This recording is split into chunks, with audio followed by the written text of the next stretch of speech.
El materialismo histórico explica la transición histórica de un modo de producción a otro desde el punto de vista de la incompatibilidad de las relaciones sociales de producción a los medios de producción que determina la estructura de clases de una sociedad, siendo la clase dominante la que tiene el control de los medios de producción y la clase dominada la que no tiene el control de los medios de producción, y el desarrollo de las fuerzas productivas. Es decir, cuando las fuerzas productivas se desarrollan a tal punto que las relaciones sociales de producción se vuelven incompatibles, ocurre una revolución, una transformación de un modo de producción a otro. De manera que cuando la Europa germanolatina enclaustrada por el mundo musulmán y otomano se abre en 1492 al Atlántico y comienza el colonialismo y la extracción de valor a partir de la esclavitud, sobre todo de esclavos traídos de África, la extracción de ese valor de la colonia de América acumulado en el primer mundo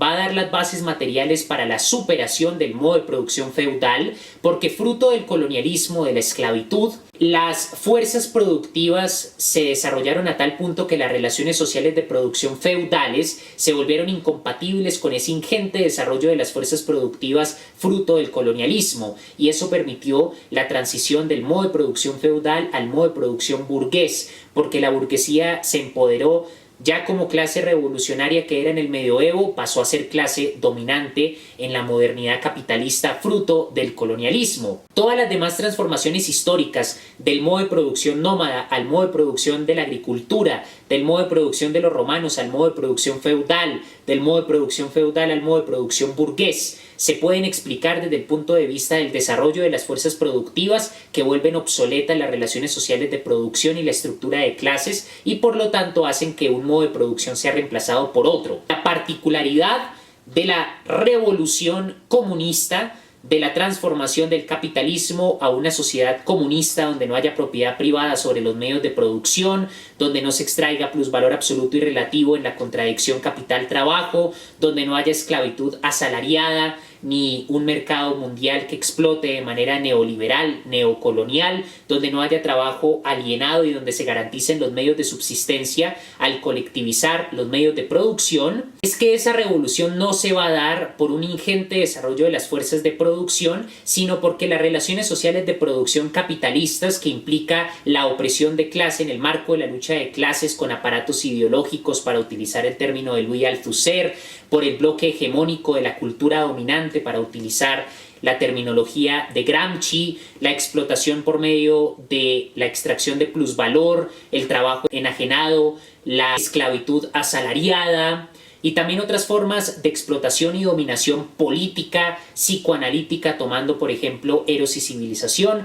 donde Marcuse explica la represión excedente que caracteriza el modo de producción capitalista. Todas estas formas de opresión, de injusticia, de explotación propias de las relaciones sociales de producción capitalistas van a cultivar la conciencia política y revolucionaria del proletariado, y el proletariado se vuelve por tanto el sujeto revolucionario que con su acción política va a permitir la transición histórica del modo de producción burgués al modo de producción comunista. Esta revolución se puede lograr únicamente con la acción política de sujetos que reconocen su explotación económica, política, cultural, ideológica y actúan para transformar la sociedad real, para transformar el mundo. Como dice Marx en la 11ª tesis sobre Feuerbach, los filósofos hasta ahora se han dedicado a interpretar el mundo de diferentes formas, pero de lo que se trata es de transformarlo. La teoría del valor, entender que una mercancía es una cosa que merced a sus propiedades satisface necesidades humanas, sean necesidades del estómago o de la fantasía, entender que el valor de uso es la medida de cómo una mercancía satisface necesidades humanas,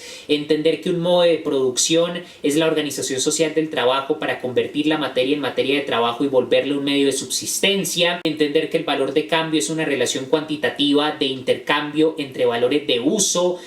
entender que la sustancia generadora del valor es el trabajo indiferenciado abstractamente humano, entender las formas del valor, la forma relativa y de equivalencia, entender la relación entre dinero y mercancía, entender el capital como valor en circulación, entender el proceso de valorización del valor, de valorización del capital, el fetichismo del capital, entender las formas de explotación, el plusvalor absoluto y relativo, el trabajo cosificado y el impacto social negativo de la propiedad privada sobre los medios de producción, implica la la teoría que va a fundamentar la conciencia revolucionaria y política del proletariado y que va a permitir superar las contradicciones del modo de producción que actualmente no solo se limitan a la explotación del proletariado, a la explotación del tercer mundo, financiando dictaduras en África y América para extraer, Latinoamérica, para extraer plusvalor y acumularlo en el primer mundo, que se hace desde el siglo XV, ahora a través del neoliberalismo, sino que ahora por el control centralizado de los medios de producción, particularmente de la ciencia y la tecnología,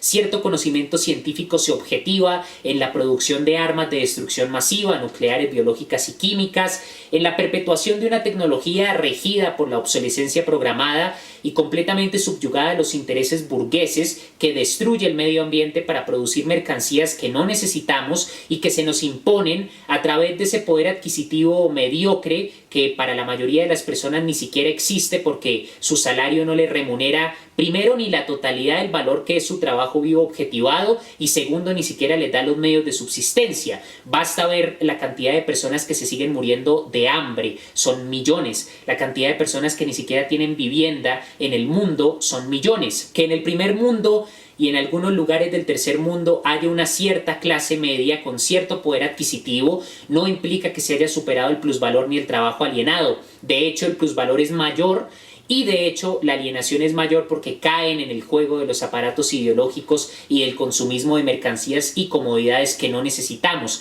que no responden a nuestras necesidades fundamentales. A esas contradicciones del plusvalor absoluto y relativo, del trabajo enajenado, de las crisis de superproducción, de la lucha de clases, hay que añadir el carácter destructivo de la ciencia, el carácter destructivo de una tecnología que amenazan el futuro de la humanidad y que ponen en riesgo a la mayoría de las formas de vida sobre la faz del planeta. Amenazan con destruir el planeta, ya sea utilizando las armas de destrucción masiva o precipitando la crisis medioambiental. Si no se frena el capitalismo hoy,